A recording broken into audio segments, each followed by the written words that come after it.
Halo semuanya, Bang, gimana sih cara efektif untuk dapetin supplier di bisnis ekspor? Pertanyaan ini banyak banget bermunculan dari teman-teman gitu, karena memang sulit ya, maksudnya cari supplier itu nggak bisa dikatakan mudah juga gitu.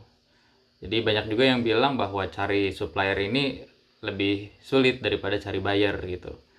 Memang mungkin di beberapa hal iya gitu ya. Jadi kalau di bisnis ekspor itu mungkin untuk cari supplier ada beberapa hal ya, berdasarkan pengalaman yang harus teman-teman perhatikan gitu dalam mencari supplier.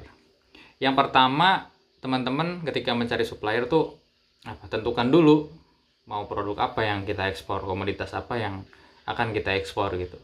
Kalau sudah ketemu nih, kita mau gambarannya produk apa gitu ya, misalkan turunan kelapa atau produk-produk kerajinan, produk yang lain gitu ya. Setelah itu teman-teman yang kedua, tadi yang pertama tentukan produk ya. Yang kedua adalah cari di sekeliling kita dulu gitu. Jadi jangan jauh-jauh kita sampai keluar pulau, keluar daerah, keluar provinsi gitu. Kalau di daerah kita aja ada gitu. Meskipun mungkin di daerah yang lain ada yang lebih bagus, tapi kenapa tidak kita coba maksimalkan yang ada di daerah kita dulu gitu. Karena ekspor itu sih lebih bagusnya jadi lokal hero gitu ya. Jadi manfaatin yang ada di sekitar kita untuk bisa diekspor ke luar negeri dan bernilai tambah gitu.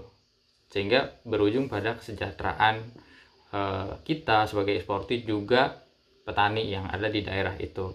Nah, kalau teman-teman adanya di kota, ya mungkin bisa melipir-lipir gitu ya ke daerah-daerah yang dekat gitu. Yang ketiga, ya jarak, terus kemudahan akses juga gitu ya. Jadi kalau misalkan di kota ya carilah yang jaraknya mungkin 2 jam, 3 jam, 4 jam atau maksimal mungkin 5 jam ya gitu. Jadi kalau kita pulang pergi itu bisa 1 hari ya sampai malam gitu ya. Bisa PP 1 hari buat kontrol, karena ini berpengaruh juga nih. Kenapa carinya yang dekat gitu ya, yang aksesnya mudah, karena nanti berpengaruh juga nih buat teman-teman ke depan. Kalau misalkan sudah jadi nih, sudah dapat buyer, ada transaksi, terus kita kan pasti perlu kontrol juga.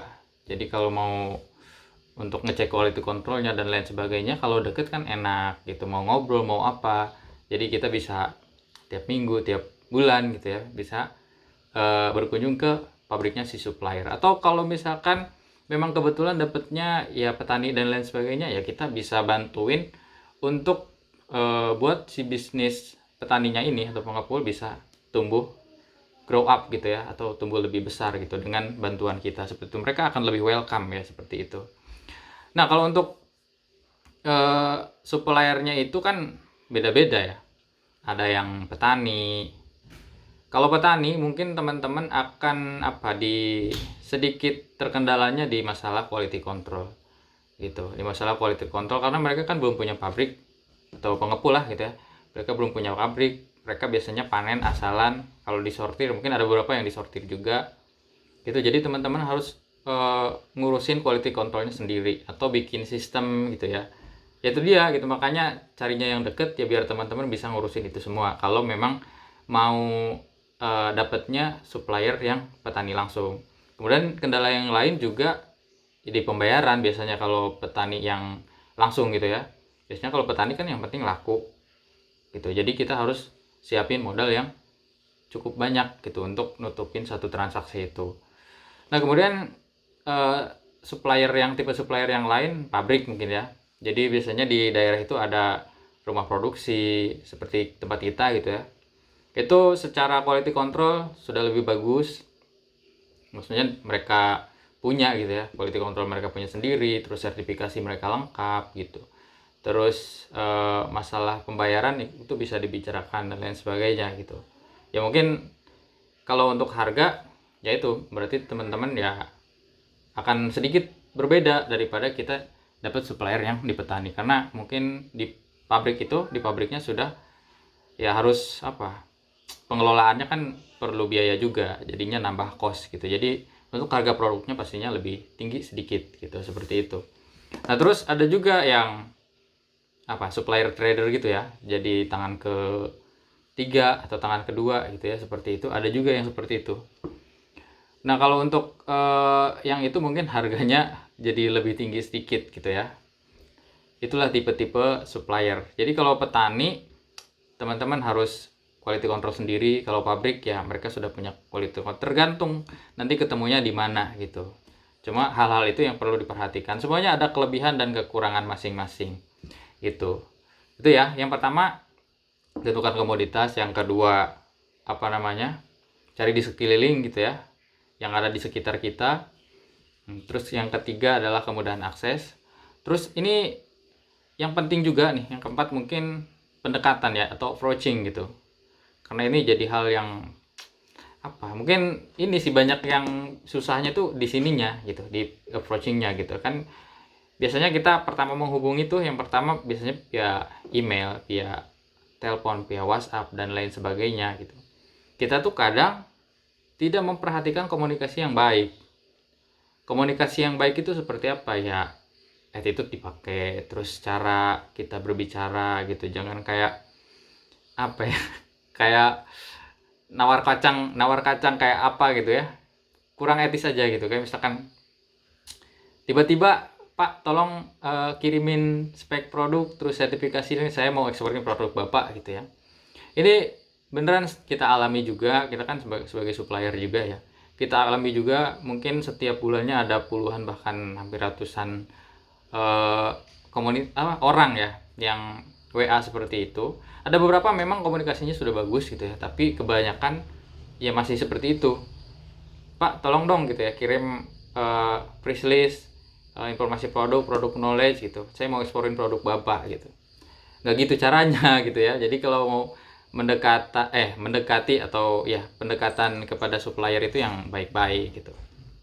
Jadi penting juga nih buat teman-teman kalau mau apa ya, belajar produk knowledge atau minta informasi kepada si supplier, jangan polos-polos banget gitu. Maksudnya kita harus belajar juga, kita harus mulai pelajari tentang produknya gitu, baik dari internet, melalui YouTube, melalui sumber-sumber lain tentang produk itu gitu. Jadi ketika datang ke supplier tuh nggak nol banget gitu. Jadi supplier tuh enak, tinggal mungkin beberapa poin penting aja yang perlu dikonfirmasi seperti itu. Jadi datang itu sudah harus sedikit paham tentang produknya gitu ya. Kemudian selanjutnya adalah biasanya kalau sudah apa namanya, kita WA, kita email, kita telepon, biasanya visit. Karena visit itu penting juga buat kita validasi.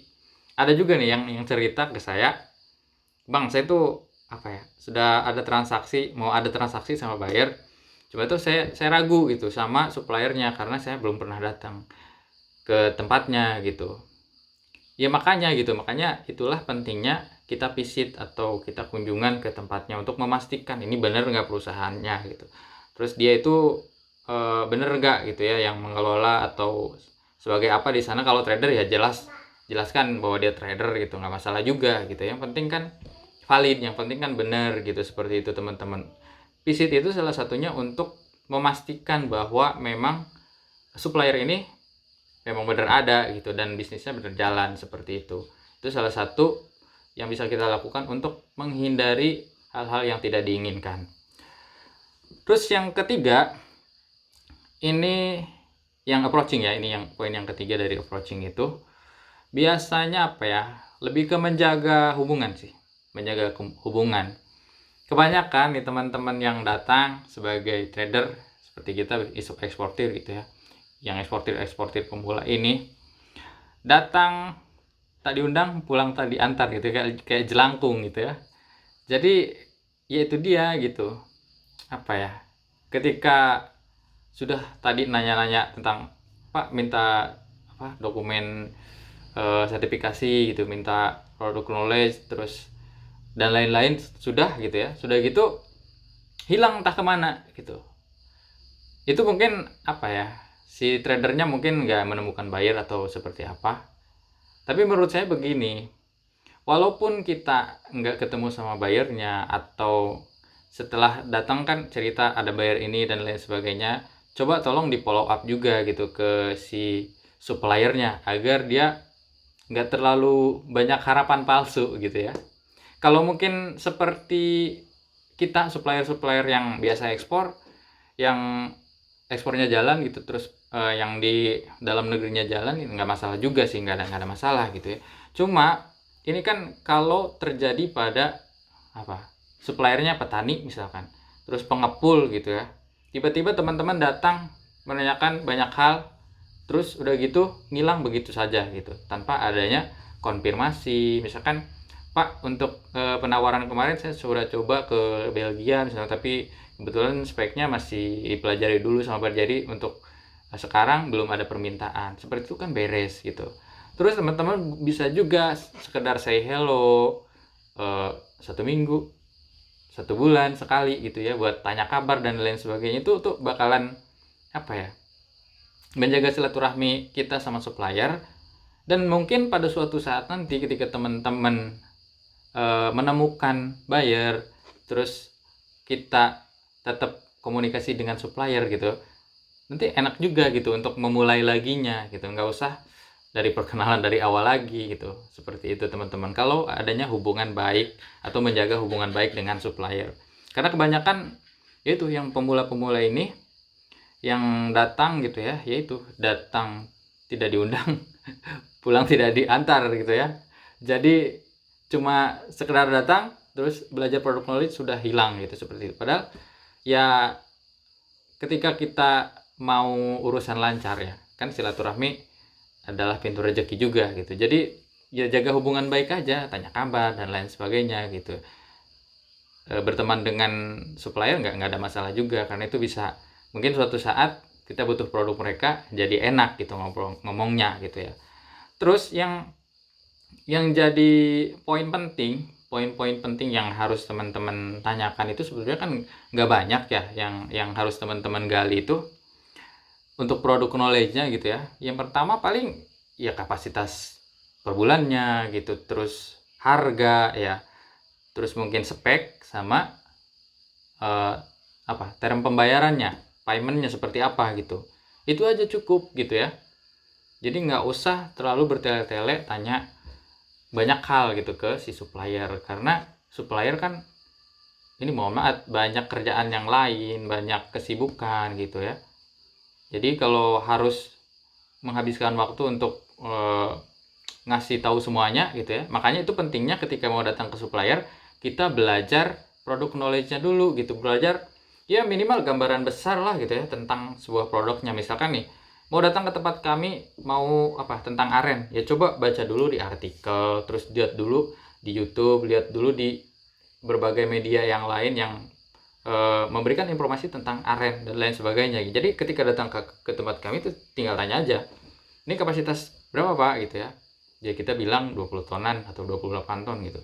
Terus harga jadi sekian, kan enak gitu. Jadi kita nggak menghabiskan waktu cuma untuk edukasi kepada trader-trader ini gitu. Karena ya itu, karena kita sebagai supplier yang lain gitu ya, bukan kita aja tapi supplier itu, apalagi yang pabrik mungkin ya, begitupun yang petani pengepul, mereka punya kesibukan lain gitu. Oke lah, kita niatnya bantu gitu ya, bantu mereka untuk jualin produknya gitu ya. Tapi alangkah lebih baiknya ketika kita mempermudah juga gitu ya, mempermudah mereka ketika memberikan informasi gitu. Jadi jangan terlalu mentitik beratkan kepada supplier gitu ya. Jadi semuanya ditumpukan pada supplier gitu, kita berharap kepada supplier. Tapi alangkah lebih baiknya ketika kita coba gali informasi sendiri, baru ke suppliernya itu kita tinggal konfirmasi hal-hal yang penting aja. Seperti itu teman-teman ya, kurang lebih gambarannya untuk cara efektif mendapatkan supplier. Jadi banyak hal yang harus teman-teman perhatikan, mulai dari menentukan komoditas nih, terus cari sekeliling, kemudian kemudahan akses, terus approaching atau pendekatannya, itu yang harus diperhatikan oleh teman-teman ya. Seperti itu. Oke, mungkin itu ya sharing kali ini, semoga ada manfaat yang bisa didapat dari video ini. Jangan lupa kalau ada pertanyaan lain silahkan tulis di kolom komentar. Dan jangan lupa juga share video ini ke teman-teman kalian yang sedang belajar ekspor juga mungkin ya. Semoga ada manfaat. sedikit dan banyak yang nonton gak masalah, yang penting apa ya, kita sharing aja, kita sharing, semoga bermanfaat gitu. Jadi pengalaman yang kita alami nggak sia-sia kalau kita ceritakan ke teman-teman, semoga aja bisa dipakai, diterapkan, dan ada gambaran. Terima kasih teman-teman yang sudah setia menonton. Wassalamualaikum warahmatullahi wabarakatuh.